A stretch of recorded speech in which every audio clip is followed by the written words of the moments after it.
इस मूवी की स्टार्टिंग में हम रे और एलन को देखते हैं जो आर्टिक में एक डॉक्यूमेंट्री मूवी शूट करने के लिए आते हैं। इन्हें थोड़ा सा लेट हो जाता है शिप में जाने के लिए क्योंकि इनका सामान चोरी हो जाता है जिसके चलते इनमें बहस हो रही होती है।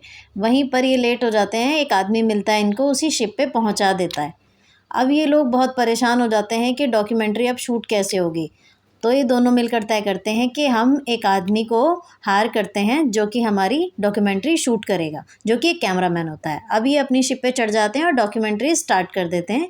इस शिप पर और भी बहुत सारे लोग थे जो यहाँ पर इस जर्नी का मज़ा लेने के लिए आए हुए थे। लोग बहुत खुश थे और शॉन डॉक्यूमेंट्री शूट कर रहा था, पर पता नहीं लग रहा था जैसे कि रे और एलन शॉन के काम से खुश नहीं थे। वहीं हम देखते हैं ये लोग कॉफ़ी पी रहे होते और आपस में बात कर रहे होते हैं। इतनी ही देर में वहाँ पर एलन आता है और एक बॉक्स को देखता है जो शॉन हमेशा अपने पास रखता था। एक ही पुराना रेडियो टाइप का एक गैजेट था जिसे शॉन अपने आप से अलग नहीं होने देता है। कॉफ़ी पीते पीते उसे अचानक से कोई काम आ जाता है और वो वहाँ पर उसी रेडियो को छोड़कर चला जाता है। एलन से रुका नहीं जाता, वो उसका रेडियो में से माइक निकाल के सुनने लगता है, पर वहाँ पर उसमें एक साउंड था, बाकी और कुछ नहीं था। वो रे को भी यही आवाज़ सुनाता है, पर इन दोनों को कुछ समझ नहीं आता। वहीं पर हम देखते हैं शॉन वापस आ जाता है और अपना गैजेट उठाकर वहाँ से ले जाता है। इन दोनों को ये चीज़ समझ नहीं आती है, वो सोचते हैं और वहीं पर शॉन अपनी डॉक्यूमेंट्री फिर से स्टार्ट कर देता है और रे अपनी फैमिली को मैसेज करता है, पर उसे पता चलता है यहाँ पर कोई भी नेटवर्क जोन नहीं है क्योंकि ये लोग समंदर के बिल्कुल बीचों बीच होते हैं। यहीं पर बहुत परेशान होते हुए हम देखते हैं रे को। यहीं पर हम देखते हैं एलन को, वो कैप्टन से बात कर रहा होता है शिप के। पूछता है कि यहाँ पर लोग क्यों आते हैं, तो कैप्टन उसे जवाब देता है कि यहाँ की शांति और यहाँ के नज़ारे देखने के लिए लोग यहाँ पर आना पसंद करते हैं। तभी यहाँ पर एलन आके कहता है कि यहाँ पर तो कोई नेटवर्क जोन भी नहीं है, तो लोग आकर यहाँ पर क्यों खुश होते हैं। वहीं कैप्टन बताता है कि लोगों को अच्छा लगता है यहाँ पर इतना शांति में रहना या घूमने आना। वहीं पर रे एक पक्षी को देखता है जिसकी आंखों से खून निकल रहा होता है। वो रे को दिखाने लगता है तो वो पक्षी उड़ जाता है। यहीं पर अब एलन किसी दोस्तों से आके बात करते हैं, वो लोग साइंटिस्ट थे। वो लोग बताते हैं कि यहाँ पर एक रिसर्च चल रही है जिसके बारे में अभी तक ऐसा कुछ पता नहीं है।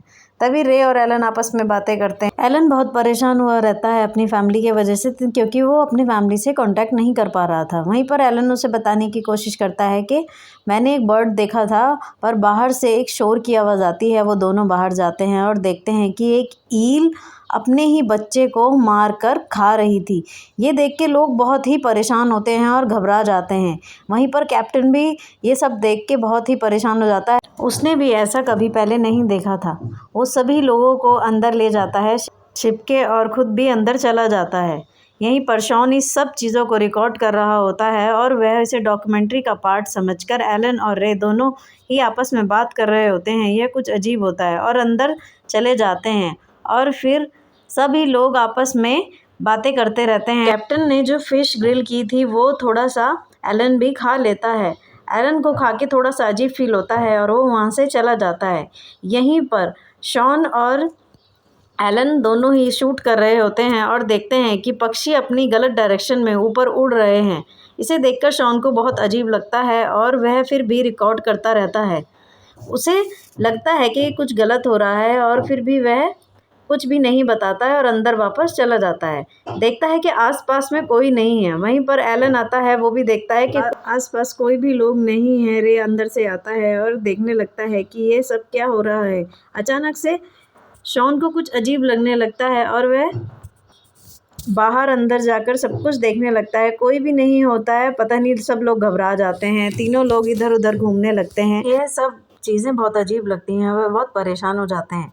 परेशान होते हुए वह लोग सोचते हैं कि ये लोग कहाँ गायब हो गए। वहीं पर शॉन से पूछते हैं कि तुम तो सब रिकॉर्ड कर रहे थे, तुमने कुछ देखा कि लोग कहाँ गायब हो गए हैं।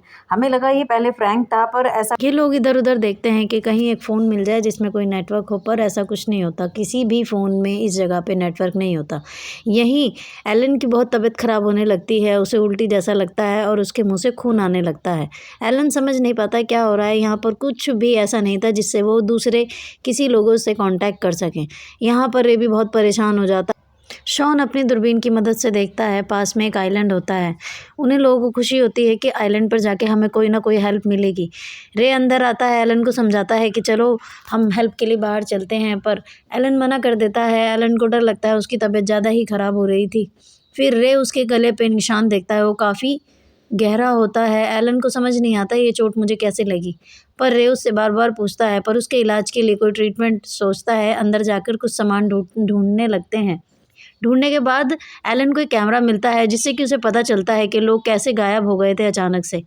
कैमरे में ये सब देखने के बाद एलन ये कैमरा अपनी जेब में डाल लेता है और बाकी ज़रूरत का सामान लेके ये सभी लाइफ बोट के अंदर उस आइलैंड के पास चले जाते हैं। आइलैंड में पहुंचने पे देखते हैं कि यहाँ पर कोई लोग नहीं दिखाई दे रहे हैं। इतने बड़े आइलैंड के अंदर एक भी लोग, ना ही कोई जानवर था, ना ही कोई इंसान, कोई भी यहाँ पर नहीं था। ये लोग देखकर बहुत हैरान हो जाते हैं कि यहाँ पर क्या चल रहा है। समझ ही नहीं आ रहा है, यहाँ पर कोई भी इंसान नहीं है। बढ़ते-बढ़ते आगे, अंदर, ऊपर, हर जगह जाके चेक करते हैं, यहाँ पर कोई भी नहीं होता। कुछ समझ नहीं आता कि यहाँ चल क्या रहा है। बाकी अंदर आते हैं तो एक चीज़ देखते हैं, यहाँ पर एक कमरा होता है।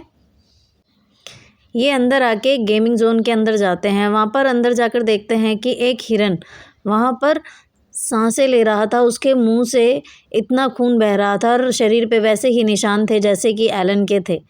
वह हिरन मरने ही वाला होता है। ये बाहर आ जाते हैं, वहाँ पर देखते हैं आसपास तो सूप गरम था। यही देख के रे बहुत परेशान हो जाता है कि यहाँ पर ऐसे अचानक से क्या हुआ। सूप भी गरम है और यहाँ पर एक भी लोग यहाँ पर नहीं है। समझ नहीं आता क्या चल रहा है यहाँ पर। ये लोग बहुत परेशान हो जाते हैं। ऐसे ही धीरे-धीरे फिर रे उसके पास आता है। एलन बोलता है कि मेरी तबीयत बहुत ख़राब हो रही है। एलन अपने पैर पे देखता है, इतने बुरे निशान हो जाते हैं उसके, ना ही कोई चोट लगी है, ना ही कुछ। रे देखकर बहुत परेशान हो जाता है।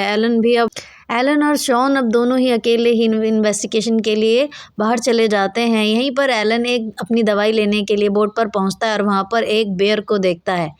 एलन को लगता है अब ये बेयर मुझे खा जाएगा, पर उसके ज़ख्म देखते हुए एलन सोचता है ऐसे ही ज़ख्म मेरे शरीर पर हो चुके हैं, पर उसे कुछ समझ नहीं आता। वहीं पास में एक घर में लाइट जली होती है। वहीं पर शॉन और एलन दोनों ही वहाँ पर भागते हैं, पर वहाँ पर कोई नहीं मिलता। बहुत परेशान होने के बाद वो लोग बाहर देखते हैं कि किसी ने फायर लाइट शॉर्ट की है। वहीं पर एलन भाग कर आता है, देखता है कि रे और एलन दोनों आपस में बात करने लगते हैं और रे एलन को अंदर ले जाता है। वहीं पर शॉन गायब हो जाता है। शॉन यहाँ पे कहीं नहीं दिखता है। एलन अपने खाने पीने के लिए चीज़ें ढूंढता रहता है। वहीं पे वो कैमरा निकाल कर दिखाता है कि लोग कैसे गायब हो गए थे। वो कैमरा एक ट्रैवलर का था जो अचानक से गायब हो गए। कुछ समझ नहीं आता। अब एलन को कुछ समझ में आने लगता है। वो रे को बुलाकर बोलता है। एलन रे को दिखाना चाहता था कि लोग कैसे गायब हो गए, पर वहाँ से शॉन गायब नहीं हुआ। वहीं पे अचानक से शॉन आ जाता है। शॉन से पूछता है कि क्या हुआ। शॉन रे से बोलता है कि हमारा फ्यूल ख़त्म हो गया, हमें यहाँ से निकलना होगा। तो रे फ्यूल ढूंढने के लिए बाहर चला जाता है। यहाँ पर अब एलन और शॉन अकेले रह जाते हैं। शॉन को पता चल जाता है कि रे को सब कुछ पता चल गया है। एलन बहुत परेशान हो जाता है, अब ये मेरे साथ क्या करेगा। यहीं पर हम देखते हैं कि शॉन एलन के कान पर वही हेडफोन लगा देता है और उसे वही म्यूज़िक सुनाने लगता है। इससे उसे बहुत आराम मिलता है और वह नींद में सोने लगता है। यहाँ पर शॉन का कुछ समझ नहीं आता कि वह क्या करना चाहता था। अब रे ने सारा फ्यूल जमा कर लिया था, पर रे एलन को अकेले छोड़ के नहीं जाता। यहीं से उसके पॉकेट से कैमरा गिरता है। पॉकेट से कैमरा गिरते ही अब रे भी सारी वही चीज़ देख लेता है और भागकर शॉन के पास पहुंचता है। शॉन और रे के बीच में काफ़ी झगड़ा हो जाता है। वो लोग आपस में बहुत झगड़ा करने लगते हैं। अब फिर शॉन हार मान जाता है और बताता है कि मैं तुम्हें सब कुछ बताऊंगा।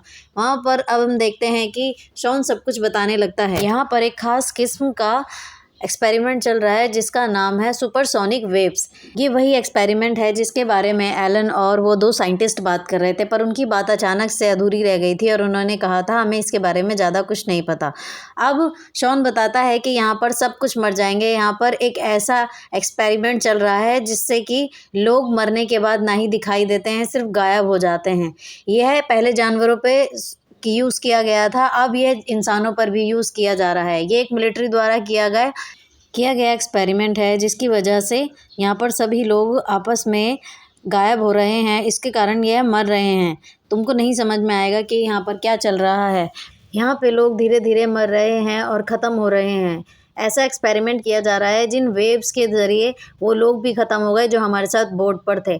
हम केवल इसीलिए नहीं मरे क्योंकि हमने वो म्यूज़िक सुन रखा था जो तुमने मेरे हेडफ़ोन द्वारा सुना था। इसी की वजह से और एलन की तबीयत इसलिए ख़राब हुई क्योंकि उसने कैप्टन द्वारा बनाई गई मछली खा ली थी। ग्रिल मछली खाने से उसकी ये हालत हो गई है। अब हम लोग भी सब मरने वाले हैं क्योंकि मिलिट्री द्वारा किया गया ये एक्सपेरिमेंट मुझे किसी को नहीं बताना था, सिर्फ मुझे रिकॉर्ड करने के लिए यहाँ पर भेजा गया था। मुझे मिलिट्री वालों ने एक फ़ोन दिया था जिसके द्वारा मैं उनको कॉन्टैक्ट कर पाऊँ और वो मुझे रेस्क्यू करके यहाँ से ले जाएँ, पर उस फ़ोन में भी कोई नेटवर्क नहीं आ रहे थे। यही सब बातें बताकर रे एलन को बताकर और बोलता है कि अब तुम जो भी करना चाहते हो कर सकते हो। यहाँ पर एलन अपनी फैमिली के लिए एक मैसेज रिकॉर्ड करता है और उसको पानी में ले जाकर डाल देता है। किसी को तो ये मैसेज और फ़ोन मिलेगा। बाहर जाके शॉन भी ये ट्राई करता रहता है कि मिलिट्री से कोई, यहाँ पर हम देखते हैं कि शॉन को कोई गोली मार देता है। एलन अंदर खिड़की से देख रहा होता है कि यह क्या हो गया। रे बहुत परेशान हो जाता है और एलन के पास बैठ जाता है और रोने लगता है। यहाँ पर घबराकर अब रे बहुत परेशान होता है कि फ़ोन की घंटी बजती है। रे को समझ में आ जाता है कि यह सब मिलिट्री वाले ही कर रहे हैं, मिलिट्री वाले उन पर भी नज़र रख रहे थे। एलन बहुत घबरा जाता है और बहुत परेशान होता है। अब उसे लगता है कि हमारा आखिरी समय आ गया है, अब हम यहाँ पर मर जाएंगे। इसी तरह से बार बार फ़ोन रिंग होता है और फिल्म का एंड हो जाता है।